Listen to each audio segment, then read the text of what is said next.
Bem, meus irmãos, retornamos então às nossas aulas de Religiões Comparadas, bloco 1, pelo Centro de Cultura Bíblica Bereshit de Varginha, Minas Gerais. Estamos falando do curso de, Teologia Inicial, nível básico, primeiro bloco de Teologia, 6 matérias em cada bloco, são 6 blocos do curso básico, depois tem o intermediário, com mais 18 matérias, e depois nós temos o curso bacharelado com mais 12 matérias. E aí, feito essas grades todas, você pode fazer vestibular online e se inscrever e fazer o curso superior de teologia, se desejar. Nossas questões aqui são questões da Bíblia. Vamos entrar agora nessa parte de religiões comparadas. Primeira, estamos estudando os mileritas, seguidores de Miller, ou adventistas do sétimo dia, depois de 1858, passaram para guardar o sábado. Na aula passada nós vimos sobre a literatura de Ellen White. Ela é uma das 4 maiores escritoras americanas em termos de literatura. Vocês viram aí que ela escreveu mais de 100 mil páginas, né? Os principais livros delas foram nomeados aí, o Desejado de Todas as Nações, O Grande Conflito e Um Caminho para Seguir, o Caminho a Cristo. É um dos mais difundidos que tem. A aula de hoje começaremos agora a examinar as ideias adventistas de acordo com a Bíblia. Vamos fazendo o debate agora, confrontando com a Bíblia as ideias dele. Então vai chamar Questões Adventistas. Essa vai ser a primeira aula das Questões Adventistas, que é a aula de número 9. Vamos começando então com essa questão de Levítico 11, capítulo 1 a 24. Aí diz assim lá, falando sobre os animais puros e impuros, deve ser. Destes, porém, não comereis. O adventista declara que Deus proibiu o consumo de certos animais. Por esse motivo, proíbe ingerir alimentos apontados na lei como imundos. Então, o adventista tem essa nuance, né? Essa dualidade. Ele segue o sábado, mas não segue a festa judaica. Ele segue a lei, mas não segue a lei, né? Ou segue a lei toda, porque diz Jesus que quem pecar no ponto da lei, pecou na lei toda. Ou eles viram judeus realmente, igreja adventista dos judeus dos últimos dias, ou a igreja adventista cristã, judia, né? Porque segue a lei judaica. Eles querem seguir o sábado, então sigam tudo que a lei prediz, porque a lei não prediz só o sábado, né? Aí aqui nos animais puros e impuros, eles dizem então que não podem comer certos animais porque são puros. O apóstolo Paulo fala o contrário, recomenda a liberdade de gestão de alimentos. Ele diz, ir ao mercado comprar de tudo, igual se alguém vai escandalizar alguém, você não come, né? Fatores como a distinção entre animais puros e impuros na lei de Moisés, ou a procedência pagã da carne vendida no mercado, não deveriam preocupar a consciência dos cristãos. Olha o que ele diz. Todas as coisas são puras para os puros. Ele escrevendo a Tito, as cartas pastorais, ele diz isso. E o manjar nos faz agradáveis a Deus, porque se comemos, nada temos demais. Se não comemos, nada nos falta. 1 Coríntios 8, versículo 8. Os fracos é que fazem diferença entre alimentos, abstendo-se da carne e comendo legumes. Está lá em Romanos, 1 Coríntios. Paulo adverte ainda que a proibição de alimentos de outras dádivas e bênçãos de Deus é indício de origem demoníaca da doutrina de certos grupos religiosos, sectários e apóstatas. Ao passo que os cristãos verdadeiros e fiéis recebem os alimentos e outras dádivas de Deus com ações de graça, santificando pela palavra de Deus e pela oração.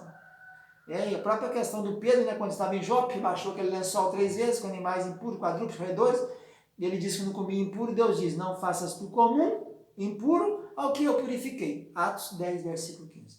Segunda coisa, Levítico 16, versículo 1 a 22, o bode expiatório, que é os 2 bodes, já falamos sobre isso, né? Fala que o bode expiatório é Satanás, ali já foi falado aqui nas aulas anteriores, né? São 2 bodes, todos simbolizando a expiação de Jesus, né? Um bode é morto e o outro é solto. Então, não tem como o bode solto ser Satanás, o bode morto Jesus e o solto Satanás.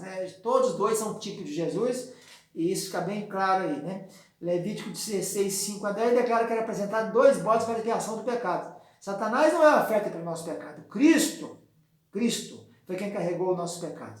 Verdadeiramente ele tomou sobre si a nossa enfermidade, a nossa dor e levou sobre si. Isaías 53. Então não tem como você fazer isso, né? Comparar Cristo, julgar nas costas do bode, né? Dizer que o bode é Satanás, né? Então o Novo Testamento apresenta Jesus não só como remoção, propiciação, como também o Cordeiro de Deus que tira o pecado do mundo. Satanás não tem nada a ver com isso, né? Seguindo avante, Números 14, 34. Cada dia é representado como um ano. Falando lá, né, que durante os 40 dias que os espias correram a terra, agora vão pagar 40 anos no deserto. Com base nesse versículo e em outros, eles defendem a teoria do dia-ano. A teoria do dia-ano tem coisa que encaixa. Pedro diz: um dia para o Senhor são como 1000 anos, e 1000 anos como um dia. Mas não é nesse caso aqui, não é prudente desenvolver doutrinas básicas da fé em cima de mera possibilidade. Né? Aquilo que for doutrina tem uma coisa para você discernir o que é doutrina e o que não é. Tudo que for doutrina, pega do Gênesis e vai no Apocalipse. Não bate. Está sempre concorde, sempre seguindo a mesma linha. Então, se a noiva é a noiva é a igreja em Gênesis, é a igreja em Pentateuco, nos poetas, nos profetas, no histórico, até no Apocalipse. Não pode uma hora a noiva ser igreja, daqui a pouco já não é mais. Então, isso tem que ter congruência, né? Deuteronômio 18, 20 a 22, fala: com soberba falou aquele profeta. Aí o Miller profetizou que a segunda vinda de Cristo ocorreria em 43. E depois passaram para 22 de outubro de 44, produzindo o conhecido grande desapontamento, né? Todos esses movimentos, resposta apologética, todos esses movimentos demonstram sua falsidade, sendo reprovados quando aplicamos o modo de análise do Deuteronômio 18, de 20 e 22. Falando sobre o profeta, né? Quando cumprir, é profeta. Quando não cumprir, não é profeta. Então está na cara, né? Isso aqui é um argumento contra eles mesmo. Não cumpriu as predições dele, então não são profetas. Deuteronômio 31, 21, 26. Falando que colocasse dentro da arca, teria aquelas coisas que você já sabe, aquela vara de Arão que floresceu, um copo de um homer de maná, teria 10 tábuas da lei, mas do lado da arca ficaria as demais leis. Né? A Adventista declara que a lei escrita por Moisés, o Pentateuco, foi posta ao lado da arca. Né? Então a Torá foi colocada do lado da arca. Essa lei é chamada lei cerimonial. E a outra, então, é a lei moral. Resposta apologética: as duas tábuas de pedra colocadas dentro da arca continham preceitos da lei moral. O Êxodo 20 está lá, o Decálogo, né? Mas o livro da lei de Moisés também continha preceitos morais. Uma das tábuas dos 10 mandamentos continha um preceito cerimonial, que é guardar o sábado. Isso é cerimônia. Jesus afirmou que os 2 mandamentos citados no livro da lei de Moisés, que é considerado cerimonial, como os sabatistas dizem, constitui uma parte mais importante que é o resumo da lei. Então, Mateus 22, 37 e 39. Logo, não é bíblica a divisão entre lei cerimonial e moral. Não tem isso na palavra de Deus em lugar nenhum. É a lei, os profetas e os salmos. É a divisão do livro da Bíblia dos judeus, chamado Neviim, Ketuvim, Tanar. Né? Torá, Neviim, Ketuvim. É a lei, os escritos e os profetas. Esdras 7, 11 a 13. Por mim se decreta. Eles pegam a data aqui para contar as 2.300 tardes e manhãs a partir da data errada. Pegou no ano 457, quando na verdade o ano é 445. A data de 457 é errônea. A data do decreto para a reconstrução de Jerusalém é o ano 445. Isso todos os autores concordam. Só eles é que acordam que a data é 457. Conforme Neemias capítulo 2, versículo 1 a 6. O rei Artaxerxes autorizou Neemias a ir a Jerusalém para reconstruir a cidade no 20º ano do seu reinado, que começou em 465. 20º ano, então, é 445. Então, Jesus entrou no lugar santíssimo do santuário celestial na condição de sumo sacerdote logo após sua ascensão. E não em 22 de outubro de 44. Quando eles falharam, frustraram todos os adeptos com a data marcada de 22 de outubro de 44, arrumaram a saída. Falaram que Jesus voltaria naquele ano. Como deu errado, falaram que ele voltou, mas não veio à terra, ele foi para o santuário, para fazer a purificação do santuário. Isso não tem fundamento. Jesus falou com Maria André: não me segure, que eu tenho que ir no Pai. Foi no Pai, comunicou que havia libertado todos, pagou o preço, voltou, ficou 40 dias na terra e foi para a destra de Deus, onde está lá, sentado, intercedendo por todos nós. Ele não tem serviço demais a fazer em lugar nenhum, né? Dizendo que ele foi para o santuário da terra, para o céu, passar a ensinar a doutrina do juiz investigativo. Jesus, no caso, estaria lá, no santuário, desde 1944, purificando o santuário. Né? Então, não tem fundamento algum.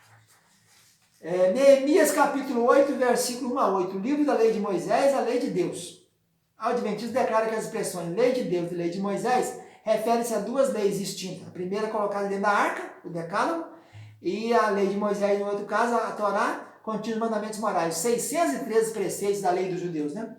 E a segunda colocada do lado seria a chamada lei de Moisés. Resposta apologética. Os 10 mandamentos declarados como lei de Deus se encontram no livro da lei 2 vezes. A gente tem os 10 mandamentos em Êxodo 20 e tem repetido em Deuteronômio 5. É possível que a lei moral dos adventistas esteja incluída na lei denominada cerimonial. Dizias que a lei moral é os 10 mandamentos. E a lei cerimonial é a Torá, é os livros da lei, né? Gênesis, Êxodo, Levítico, Deuteronômio. E escrita por Moisés e colocada lá da arca, com preceitos inteiramente cerimoniais abolidos, né?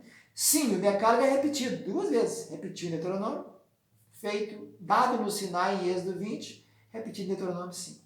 A Bíblia esclarece que as expressões do livro da lei de Moisés e na lei de Deus indicam a mesma lei, não 2 leis distintas. Essa divisão da lei não passa de artificialismo. Em Neemias 10, 29, também as coloca como expressões sinônimas. A lei de Deus é sinônimo, nome igual, que foi dado pelo ministério de Moisés. Então nós vimos aqui as primeiras questões sendo combatidas, refutadas. Na outra aula iremos continuar com esses debates e essas refutações. Fica com Deus, a paz, tchau, tchau.